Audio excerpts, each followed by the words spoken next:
আপনি নিজেও খুব ব্যক্তিগত ক্ষতির মধ্য দিয়েও গেছেন, যে আপনার আপনাকে সমবেদনা জানাই, আপনার বাবা মারা গেছেন, কিন্তু আপনি নির্বাসিত অবস্থা থেকে বাড়ি যেয়ে বাবাকে দেখতে পারেননি, মার পাশে দাঁড়াতে পারেননি। ব্যক্তিগত ক্ষতি সেটি আমার কাছে বড় বিষয় নয়। গোটা বাংলাদেশি ছাত্রলীগ আওয়ামী লীগ যারা করে সবার একটি করে বেদনার গল্প আছে, সবার একটা করে কষ্টের গল্প আছে, সবার সীমাহীন যন্ত্রণার গল্প আছে।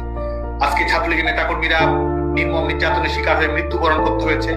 বাবা মারা গেছে, অনেকের, শুধু আমার নয়, অনেকের মারা গেছে, জানা যায় সামিল হওয়ার সুযোগ পায়নি। মা হয়তো মৃত্যু পথযাত্রী, শেষ মুহূর্তে মায়ের মুখ দেখার সুযোগ ছাত্রলীগের নেতাকর্মীদের হয়নি।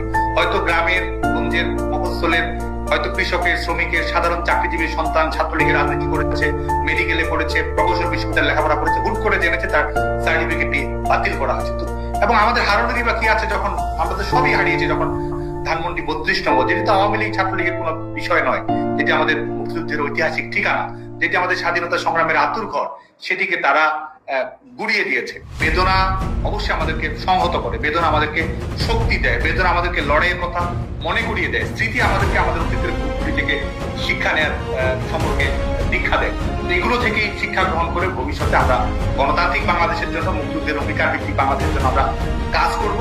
শিক্ষার্থীদের অধিকার প্রতিষ্ঠিত আমরা করব, এবং জুলাই আগস্টের হত্যাকাণ্ডগুলো যারা ঘটিয়েছে তদন্তের মাধ্যমে তাদেরকে বিচারিক প্রক্রিয়ার আওতায় যেন আমরা নিয়ে আসতে পারি। পুলিশকে যারা হত্যাকাণ্ড করেছে বিচারিক প্রক্রিয়ার আওতায় যেন আমরা নিয়ে আসতে পারি। সহিংসতা যারা করেছে তাদের সবাইকে যেন বিচারিক প্রক্রিয়ার আওতায় নিয়ে আসতে পারি।